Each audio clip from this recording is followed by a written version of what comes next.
आप सब कहते हैं कि मैं आपको इंस्पायर करती हूँ, मगर हकीकत ये है कि इंस्पायर तो आपने मुझे किया है। आपने मुझे मोटिवेट किया है, इनकरेज किया है कि मैं अपनी ज़िंदगी के कुछ हिस्से आपके साथ शेयर कर सकूँ। Let's call these my life hacks, जो कि शायद आपके भी थोड़े काम आ जाएं। मगर याद रखिए, ये मेरी ज़िंदगी है, मेरी ज़िंदगी के एक्सपीरियंसेस हैं जो कि आज मुझे यहाँ तक लेके आए हैं। You want to find the best version of who you are. You don't want to become me. Let's call this Amna 101, a crash course in being yourself.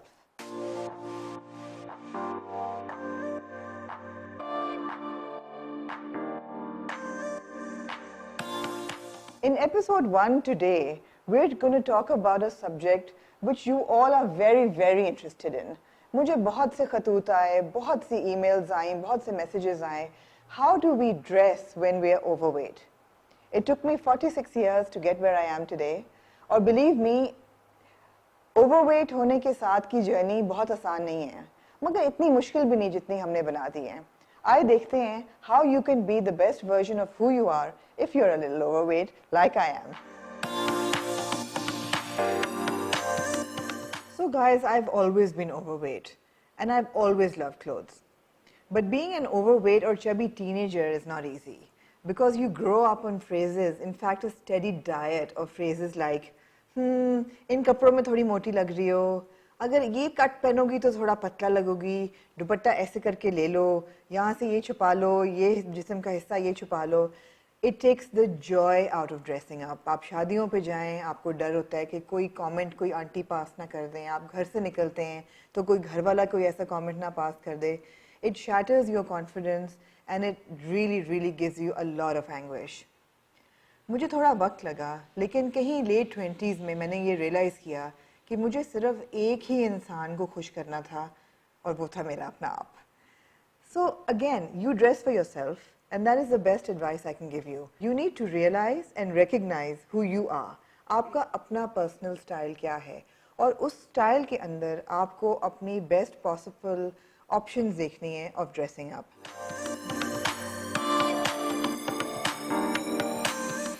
Okay guys, so number one, the most important thing is to understand your body. शीशे में खड़े होकर अपने आप को गौर से देखें, identify करें कि आपके प्रॉब्लम एरियाज क्या हैं. मेरे बहुत से फैट पॉइंट्स हैं जिनको मैं ज़्यादा से ज़्यादा कोशिश करती हूँ कि जो मैं पहनूँ उनमें वो कंसील हो जाएं. My tummy area is a problem area. You will never see me wearing anything that is tight around this area. My strongest suit, I would say, is my hair and my face. तो मैं अपने बालों का भी बहुत ख्याल रखती हूँ और अपने चेहरे का भी बहुत ख्याल रखती हूँ. Pictures लेते हुए, I try that the focus stays on my hair and face and most least of all, on the areas that are problem areas. Again, every body type is different. ज़रूरी नहीं कि जो मेरी strength है वो आपकी भी strength हो. आपको अपनी strength ढूंढनी है और अपने flaws को pinpoint करना है.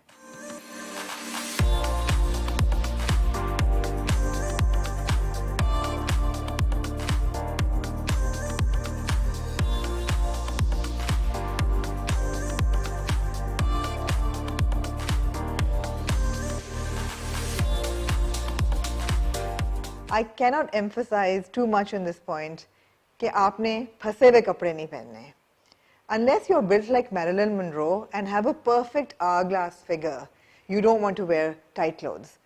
और ये सिर्फ बहुत चबी या overweight लोगों पे नहीं अप्लाई करता है, ये actually बहुत पतले लोगों पे भी अप्लाई करता है. Unless you have the perfect figure, guys, don't wear tight clothes. मुझे पता है बचपन में अम्मियाँ कहती थी कपड़े थोड़े टाइट करा लो पतले लगोगे. नहीं, कपड़े टाइट कराने से आप पतले नहीं लगेंगे, बल्कि होगा क्या कि जो आपके प्रॉब्लम एरियाज हैं वो ज़्यादा उन पे हाईलाइट होगा. तो दो चीज़ें हमारे एशियन बॉडीज़ की प्रॉब्लम्स होती हैं. एक तो the tummy area, your cloth should never be tight on the tummy area, and the second is the armpit. पता नहीं क्यों हम लोगों को बीमारी है कि हम फंसी हुई बगलें पहनते हैं. आपने फंसी हुई बगलें नहीं पहननी. Your arm holes should always be loose. इसके दो फायदे हैं. एक तो ये है कि आपके बाजुओं पे फोकस नहीं जाएगा जहाँ यूजुअली हम लोगों के बाजू मोटे होते हैं. और दूसरी चीज़ ये है कि अगर गर्मी है और आपके स्वेट स्टेन्स होने वाले हैं तो वो आपके कपड़ों को ख़राब नहीं करेंगे.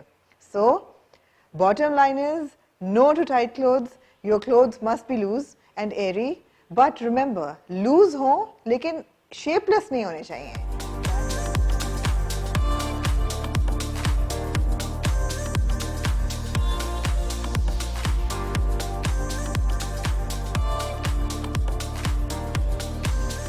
आपको याद है दादी अम्मा के बैठक का वो सोफा जिस पे वे बड़े बड़े फूल होते थे और बड़ा कुछ चल रहा होता था? तो आपने कोशिश करनी है कि आपने दादी अम्मा की ड्राइंग रूम का सोफे जैसा प्रिंट नहीं लेना. So the next point is, if you're large, buy prints that are small. I am personally a minimalist, तो मुझे बहुत मैं opt करती हूँ for graphic prints.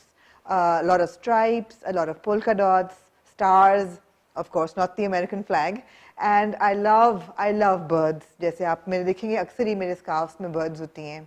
बहुत से ह्यूमन फिगर्स मैं पहनती हूँ बहुत शौक से. स्क्रिप्ट मुझे बहुत पसंद है. आप अक्सर ही देखेंगे या मेरे कुर्तों पे उर्दू स्क्रिप्ट होगा या हिंदी स्क्रिप्ट होगा, संस्कृत होगी. एक कुर्ता मेरा ऐसा भी है जिस पे बंगाली स्क्रिप्ट है. So opt for prints that are simple and elegant.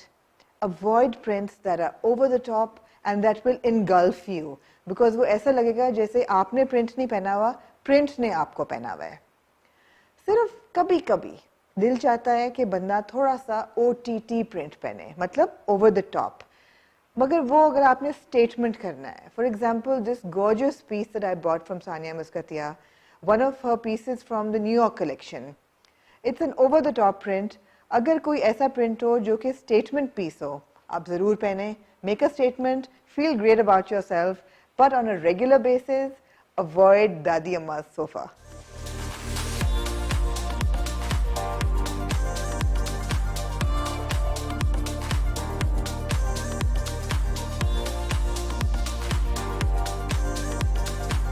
Okay, so when choosing clothes, opt for solids. Solid का क्या मतलब? कोई print नहीं, कोई embroidery नहीं, कोई embellishment नहीं, plain colors and they look great. That was Juno. He's a solid white. I usually wear solid black. लेकिन ये एक misconception है कि अगर आप overweight हैं तो सिर्फ black पहनिए या navy blue पहने या dark colors पहने. Of course, dark colors light को absorb करते हैं और हमें छोटा दिखाते हैं, मगर इसका ये मतलब नहीं कि आप lighter colors enjoy ना करें. मेरे wardrobe में predominantly black, white, a lot of blue, yellow and even red. These are the top colors in my wardrobe. I would advise you to go for the same. Solids पहनने का दूसरा फ़ायदा ये है कि उनमें बहुत वर्सेटिलिटी होती है. अगर आप प्रिंट पहनेंगे फंस जाएंगे एक प्रिंट में, कितनी दफ़ा एक जोड़ा पहनेंगे. सॉलिड में ये है कि अगर आप उसका स्कार्फ चेंज कर दें, दुपट्टा चेंज कर दें, जैकेट चेंज कर दें, you will make a completely new look.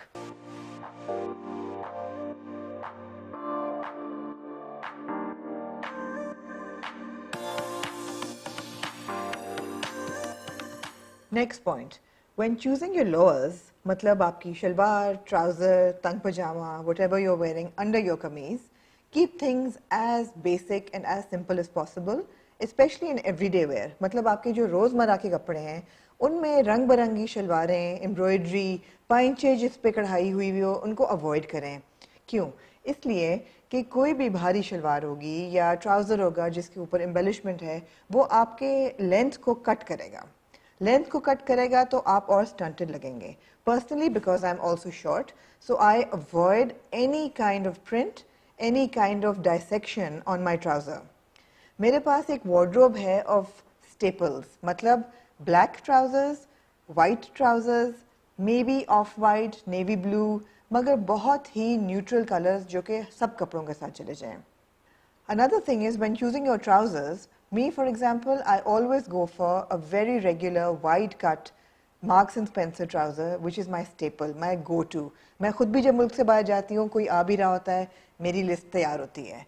आप भी आइडेंटिफाई करें आपको कौन से लोअर सूट करते हैं और याद रखें लोअर्स को सिंपल रखें. Do not draw attention to them. अच्छा जी, नेक लाइन्स, वेस्ट लाइन्स और general rules of choosing your silhouette.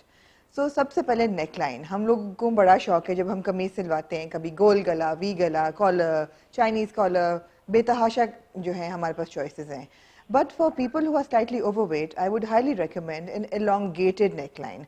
मतलब क्या कि अगर बैक कॉलर हाई है भी तो फ्रंट जो है वो थोड़ा सा ब्रीदिंग स्पेस दे नेक को, इसलिए कि इससे आपकी गर्दन लंबी लगेगी, थोड़ा सा ब्रीदिंग स्पेस लगेगा. और अगर आप टाइट कॉलर पहनेंगे या टाइट बटन वाली शर्ट पहनेंगे तो ऐसा लगेगा जैसे कि आप फंसे हुए हैं, वो फंदा लगेगा आपके गले में. I personally really like boat shapes and I know that they're not the most flattering, but ये एक personal choice है. जैसे कि मैंने पहले भी कहा था, थोड़ी exceptions होते हैं to every rule. आपको भी अपना discover करना है. Okay, so next coming to waistlines. अब हमें अपनी waist पे तो emphasis डालना नहीं है. So what do you do about the shirt silhouette that you're going to wear? मैं personally बहुत opt करती हूँ for empire line waist. मतलब क्या कि under the bust थोड़ा सा fitted हो और उसके बाद flare out करें. फ्लेयर आउट क्यों करें? ताकि आपके टमी पे, आपके हिप एरिया पे आपका अनफ्लैटरिंग सिलुएट ना लगे. I just hate clothes that are tight on the body.